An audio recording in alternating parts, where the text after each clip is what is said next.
Welkom op de Brainport Industries Campus. Mijn naam is John Blankendaal, directeur van Brainport Industries. En vandaag neem ik jullie mee naar ons Experience Center Factory of the Future.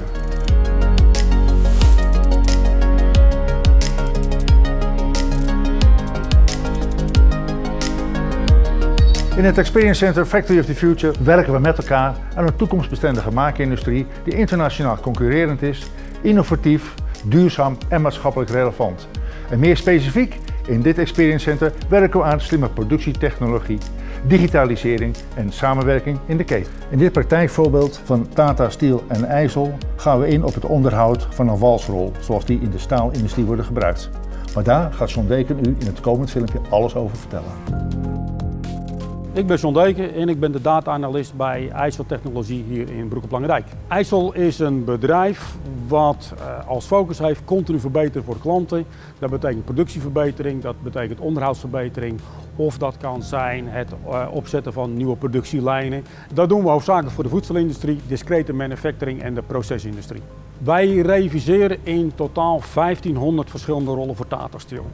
Die 1500 verschillende rollen die kunnen op 10.000 verschillende plekken in de lijnen komen. Dat kan je niet meer met Excel bijhouden. Je wil dus gewoon exact weten welke rol er op welke positie heeft gezeten in de lijn.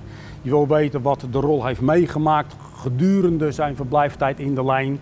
En je wil weten wat de belasting van de geproduceerde coils op de rol geweest is, zodat je een inschatting kan maken hoe lang de rol nog in de lijn kan blijven, zodat je rollen niet onnodig uit de lijn haalt en onnodig reviseert, wat dan weer extra kosten met zich meebrengt. Wij hebben aan TNO gevraagd wat een goede, toekomstbestendige industriële standaard is voor het digitaliseren van een digital twin. TNO die verwees ons naar het RAMI-model, TNO verwees ons naar de Asset Administration Shell en naar IDS.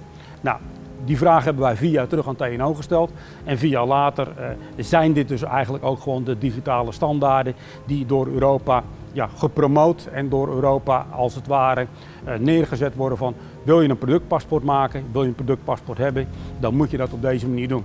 AAS staat voor de Asset Administration Shell en de Asset Administration Shell is dus de digitale schil om een product. Maar dat hoeft niet alleen een product te zijn, dat kan ook een machine zijn, dat kan een order zijn. Dus alles wat in het proces gedigitaliseerd moet worden, daar kan je een AAS van maken. En de AAS is de standaard om data eenvoudig en eenduidig te kunnen delen met de partijen in de keten. Dat kan zijn de klant van de klant, maar ook de leverancier van de leverancier. Voor elke rol wordt er een digitale tweeling gemaakt en voor elk onderwerp van die digitale tweeling wordt een submodel gemaakt.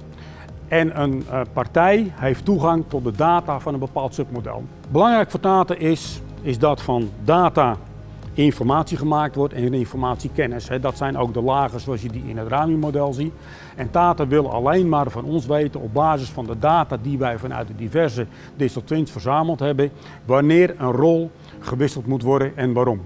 Mijn advies is, gebruik altijd een open standaard en voorkom vendorlocking met open standaarden, is dat je in een community samen sterker bent. Als ik kijk naar de BIC, dan kom ik heel graag op de BIC omdat het een samensmelting is van allerlei bedrijven vanuit de slimste regio van Nederland, waarbij je kennis kan delen en waar je van elkaar kan leren en dat mee naar huis kan nemen hier naar het noorden van Noord-Holland, waar die kennis niet is en dat te gebruiken om je klant verder te helpen.